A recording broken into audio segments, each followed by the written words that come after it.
News room live की खबर की शुरुआत करते हैं। बड़ी खबर आपको बताएं, दोपहर 12 बजे तक लोकसभा की कार्यवाही स्थगित कर दी गई है। इस वक्त की बड़ी खबर आपको बता रहे हैं, बड़ी जानकारी आपको दे दें। विपक्ष के हंगामे के बाद कार्यवाही को स्थगित किया गया है। 12 बजे तक लोकसभा की कार्यवाही स्थगित कर दी गई है। आपको बता दें कि एसआईआर के मुद्दे पर जोरदार हंगामा हुआ है। 12 बजे से ऑपरेशन सिंदूर पर बहस चल रही है। दोपहर 12 बजे के बाद ऑपरेशन सिंदूर पर बहस होगी। इस वक्त की बड़ी खबर आपको बता रहे हैं, लोकसभा की कार्यवाही फिलहाल के लिए स्थगित रख दी गई है। तो इस वक्त की बड़ी खबर आपको बता रहे हैं। आपको बता दें कि इससे पहले भी संसद में एसआईआर को लेकर हंगामा हो चुका है। आपने देखा था कैसे हाथ में पोस्टर लेकर विपक्ष के तमाम नेता संसद के बाहर मार्च कर रहे थे, डस्टबिन में पोस्टर को फाड़कर फेंक रहे थे। और इसी बीच खबर ये आ रही है कि आज भी संसद का सत्र हंगामेदार रहा और हंगामा होने की वजह से ही सदन की कार्यवाही को फिलहाल के लिए स्थगित रखा गया है। एसआईआर के मुद्दे पर सदन में जबरदस्त हंगामा हुआ है।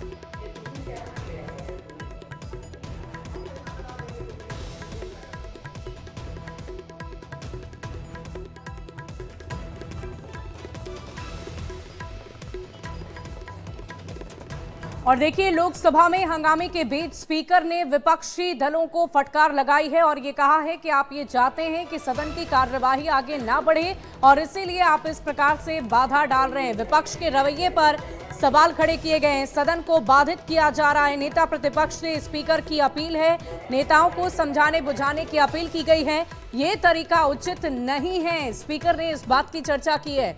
बड़ी खबर आपको बता रहे हैं। ये सदस्य, क्या आप सदन बाधित करना चाहते हैं? ऑपरेशन सिंदूर पर चर्चा नहीं करना चाहते? नहीं करना चाहते चर्चा?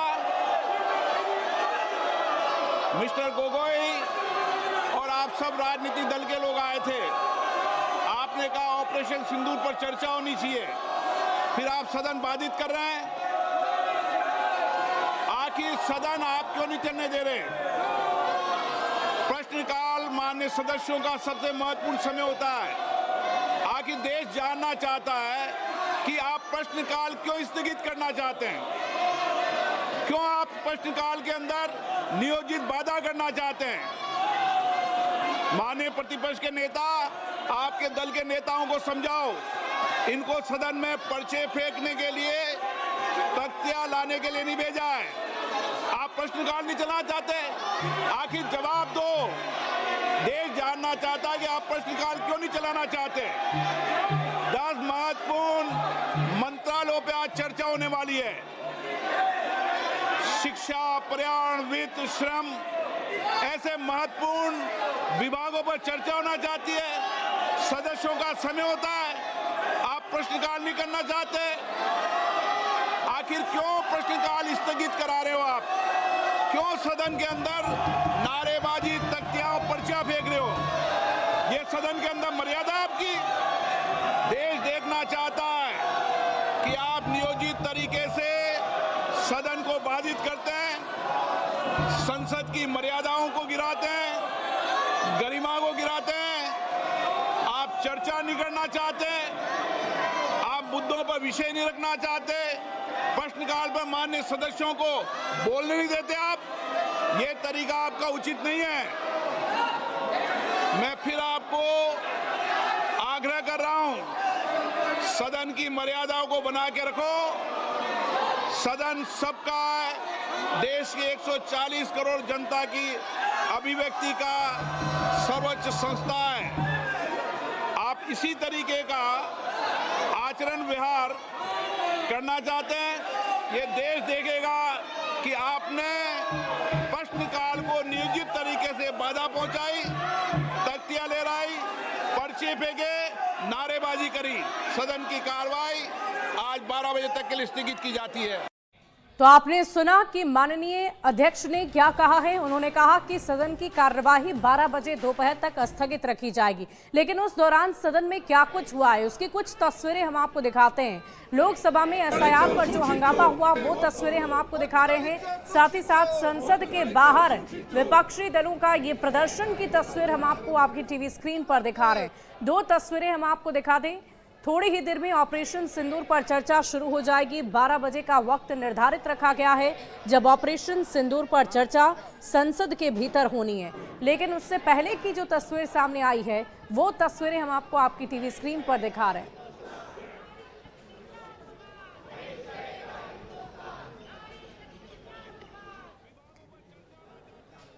और देखिए, आतंकवाद के खिलाफ पाकिस्तान में घुसकर आतंकी ठिकानों को नेस्तनाबूद करने वाले ऑपरेशन सिंदूर पर आज संसद के भीतर चर्चा होनी है, जिसके लिए समय निर्धारित रखा गया है। दोपहर 12 बजे का समय निर्धारित है जब ऑपरेशन सिंदूर पर चर्चा होनी शुरू हो जाएगी।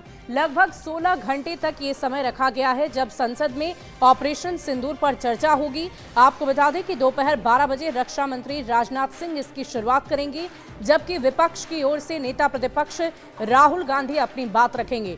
लोकसभा में ऑपरेशन सिंदूर पर 16 घंटे चर्चा होनी है और इस चर्चा में पीएम मोदी के भी शामिल होने की खबर है। वहीं मंगलवार को राज्यसभा में ऑपरेशन सिंदूर पर चर्चा तय कर ली गई है।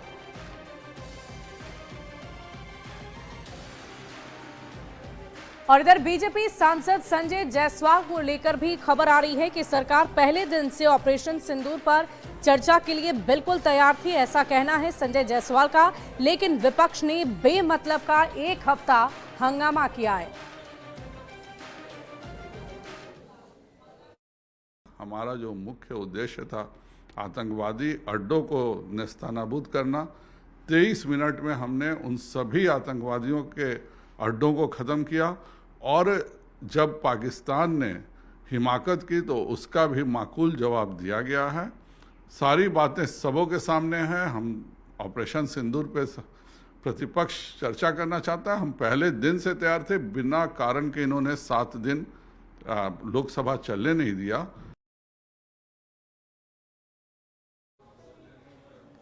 और इसी बीच एक बड़ी खबर का रुख करते हैं। बिहार में एसआईआर को लेकर आज सुप्रीम कोर्ट में एक बार फिर से सुनवाई होगी। आपको बता दें कि इससे पहले भी याचिका पर सुनवाई हो चुकी है और आज की तारीख मुकर्रर की गई थी जब दोबारा सुनवाई होनी है।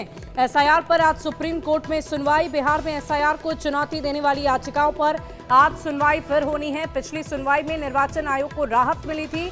सुप्रीम कोर्ट ने कहा था कि एसआईआर जारी रहेगा। तो इस वक्त की बड़ी खबर आपको बता रहे हैं। बिहार से बड़ी जानकारी आपको दे दें। बिहार में एसआईआर पर बड़ी खबर है। एसआईआर पर आज सुप्रीम कोर्ट में सुनवाई।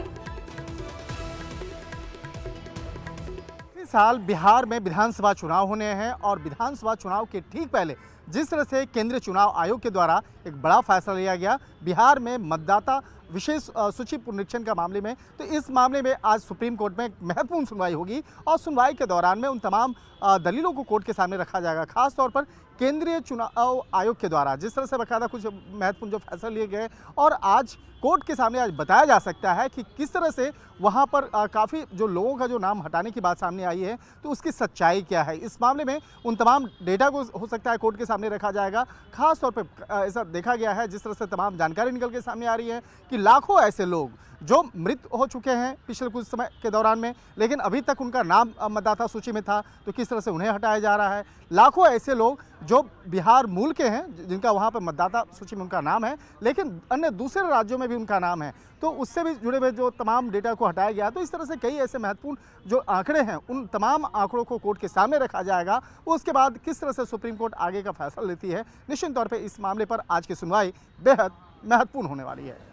वीडियो जर्नलिस्ट निजाम के साथ शंकर आनंद, न्यूज़ 18।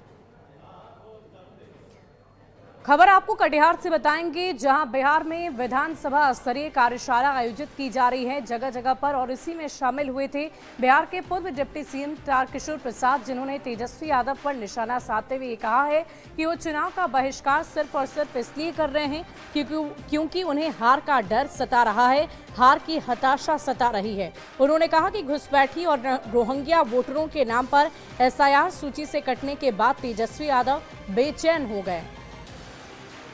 और जो विपक्षी जो आपने देखा हुआ कि बिहार विधानमंडल में या जिस प्रकार से अभी जो संसद का सत्र चल रहा है, जिस प्रकार का व्यवहार कर रहा है, इससे लग रहा है कि उन्होंने अपने हार को स्वीकार कर लिया। खास करके तेजस्वी यादव जी ने तो कहा कि हम चुनाव का बहिष्कार भी कर सकते, क्योंकि उनको पता चल गया है उनके जो जितने ये फर्जी वोटर हैं जो घुसपैठिए वोटर हैं सब चटने वाले हैं। आखिर जब उनका वोटर ही नहीं रहेगा तो चुनाव किन वो मतदाता के सहारे लड़ेंगे। इसलिए ये एक बेचैनी है। और इस बीच एक बड़ी खबर का रुख कर लेते हैं। चुनाव के लिए एक्शन में है बिहार के मुख्यमंत्री नीतीश कुमार। बड़ी खबर आपको बता दें, हरियाणा से उनके लिए रथ मंगवाया गया है। बड़ी जानकारी आपको दे रहे हैं। चुनाव के लिए एक्शन में नीतीश कुमार नजर आ रहे हैं। हरियाणा से विशेष रथ लाया गया। सीएम नीतीश के लिए ये रथ लाया गया है। इसी रथ से चुनाव में वो रोड शो करेंगे, प्रचार प्रसार करेंगे। कई सुविधाओं से लैस है ये विशेष रथ। रथ का नाम भी रखा गया है जिसे निश्चय रथ बताया जा रहा है। एक्सक्लूसिव तस्वीरें हम आपको दिखा रहे हैं। बिहार के मुख्यमंत्री नीतीश कुमार की इस रथ की एक्सक्लूसिव तस्वीर आप देखिए। ये आपको तस्वीरें नजर आ रही होंगी जब ये बिहार के अलग अलग जिलों में अलग अलग सड़कों पर ये रथ आगे बढ़ते हुए नजर आएगा। तो बिहार के मुख्यमंत्री नीतीश कुमार की निश्चय, उनकी जो विकास को लेकर उन्होंने वादे किए हैं बिहार के लोगों से, वो भी इस रथ के जरिए वो बताते जाएंगे। ये बताएंगे कि बिहार कैसे विकास के पथ पर अग्रसर है, बढ़ता हुआ नजर आ रहा है। और इसी बीच ये एक्सक्लूसिव तस्वीरें हम आपको दिखा रहे हैं। देखिए, बिहार में चुनावी बयार है और चुनावी बयार के बीच ये अलग अलग तस्वीरें चुनाव से संबंधित, राजनीतिक पार्टियों से संबंधित सामने आ रही है। और इसी बीच बिहार के मुखिया नीतीश कुमार की ये बड़ी तैयारी हम आपको दिखा रहे हैं। ये रथ विशेष तौर पर उनके लिए तैयार किया गया है और बिहार के मुख्यमंत्री नीतीश कुमार इस पर सवार होकर बिहार की जनता के बीच जाएंगे। उन्हें अपने वादे, अपने इरादे गिनवाएंगे, बताएंगे कि एक बार फिर से उन पर निश्चय रखा जाए, फिर से उन पर भरोसा किया जाए।